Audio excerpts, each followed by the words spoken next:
fokusnya ke olahan, ke pakan ternak ya. Iya. Ternak. Sebenarnya saya tidak di ini Pak, tidak di ini apa timbang obat, tidak di apa namanya kesehatan. untuk jadi pemateri ini ditodong tadi Pak. Pak dokter nanti ngisi ya. Udah apa? Sebenarnya tidak dalam Acara ini tapi apa-apa.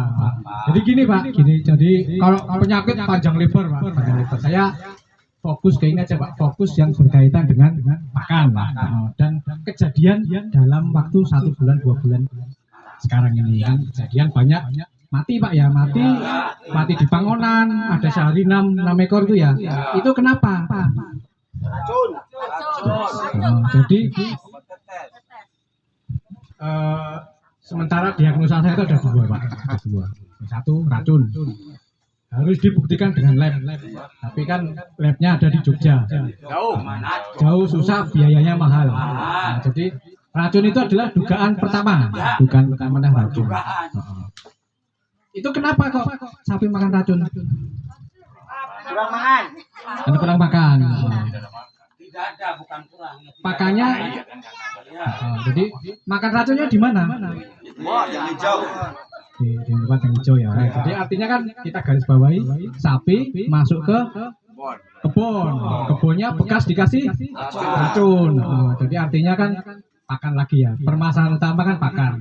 Karena nggak ada pakan, terpaksa sapi masuk ke kebun yang telah diracuni. Jadi itu racun tikus. Di PG pun udah banyak pelang itu. Hati-hati apa namanya dipasang racun untuk pengendalian hama kan gitu. Jadi permasalahan satu clear semua Pak ya, jelas semua ya. Sapi nggak ada pangonan, kurang makan, terpaksa makan ke kebun. Jadi petani peternak tidak punya cadangan makanan di rumah, ada pun tidak cukup gitu. Yang kedua itu menurut saya itu penyakitnya mah biasa Pak, penyakit BF tuh. BF itu demam 3 hari.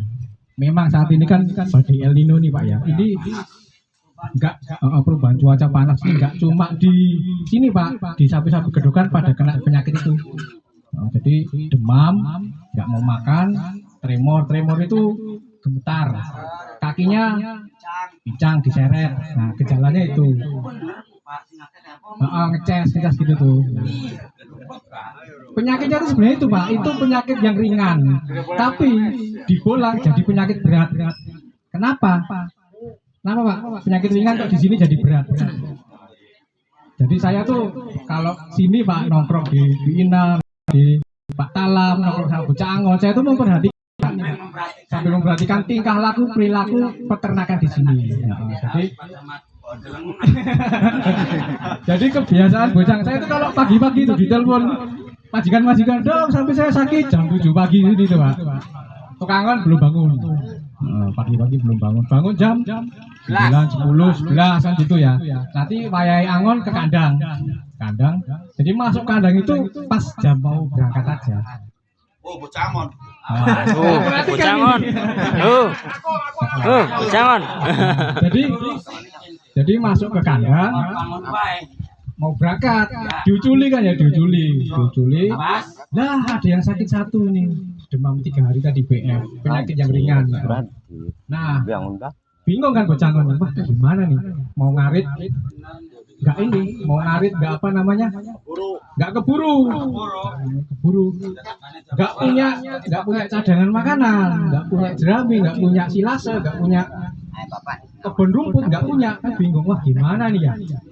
Telepon majikan kok malah disuruh ngarit gitu, keder kan gitu, digawe gitu, tapi lagi sakit dibawa ngangon, lagi gering kan nggak makan tuh ya. Nah, itu panas, nggak bisa balik, ambruk. Jadi ibaratnya kita naik motor nggak ada bensin. Yang di ini banyak nggak Pak yang jemput sapi di Pangonan, berapa orang yang pernah tuh? Banyak. Nah itu karena sapi sakit, apa namanya, diangon, nekat diangon karena tadi itu, karena apa, permasalahannya apa, nggak punya cadangan makanan. Nah, itu jadi Ya sudah, panggil Palen ya. Nah, jadi dari Palen bes ini bukan. ya, dari dua kejadian itu Pak ya, dari dua dugaan ini Pak ya, dari dugaan kematian di Pangonan itu Pak, itu ada dua tadi ya, satu keracunan, kedua sakit di Angon. Pak Camat sendiri ngalamin Pak ya, ya sampai dulu kan ditelepon Bu Arudina tuh ya, sapi sakit kenapa di Angon gitu kan. Berarti yang ngomong sapi sakit nggak boleh di Angon itu bukan cuma saya, semua dokter hewan pasti menyarankan sapi sakit harus di kandang. Permasalahannya ya itu tadi, kalau ditunda siapa yang ngarit? Kalau ngarit siapa yang ngongkosin, majikan sama tukang angon? Kan kadang gitu tuh, jadi konflik ya antara itu ya. Jadi akhirnya ya wis lah, jangan baik ngambuk ning dalan gitu. Nah gitu. Jadi semua ini Pak ya, semua apa namanya sepakat Pak ya, permasalahannya itu sepakat ya, sepakat ya.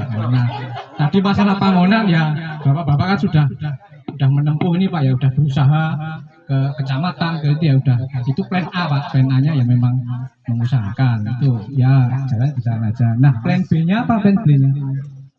Plan B nya ya ini tadi Pak, gudang pakan. Jadi harus punya Pak, gudang pakan ini Pak, nggak mungkin untuk mencukupi seluruh bola. Jadi ini cuma jadi contoh Pak, nanti harapannya tiap-tiap peternak harus punya sendiri. Mandiri. Jadi ini sebagai contoh aja. Jadi gitu Pak, nanti plan B nya, plan A nya berjalan, plan B nya Bapak punya gudang pakan sendiri. Jadi kalau Kesman saya nggak panjang lebar Pak, soalnya ini materinya lebih ke pakan. Pengobatan juga saya nggak akan panjang lebar. Nggak usah aja ya, nggak usah ya. Soalnya lebih penting ke prakteknya tuh, soalnya ingat jam itu aja. Saya gitu aja Pak ya, nggak usah tanya jawab Pak, langsung praktek aja ya. Iya, siap. Ya Pak gitu. Assalamualaikum warahmatullahi wabarakatuh. Waalaikumsalam warahmatullahi wabarakatuh.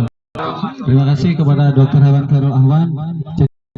Sapi Angon, sapi lara jadi Angon. Padahal maupun Pak, sing Angon itu galam melara, orang ki Angon apa Pak? Iya. Wis pada bae bakatan lagi lara ditunda ning kandang. Siapakan pakane? Gawe ning ngendi ning bang pakan kene dikit. Bakat wis dadi ditaruh ning kandang. Terus dijelaskan pakan di awet. Sing penting aja terbuka kayak gitu ya. Selanjutnya kita lanjut ya, akan berana aja ya. Selanjutnya materi tentang reproduksi.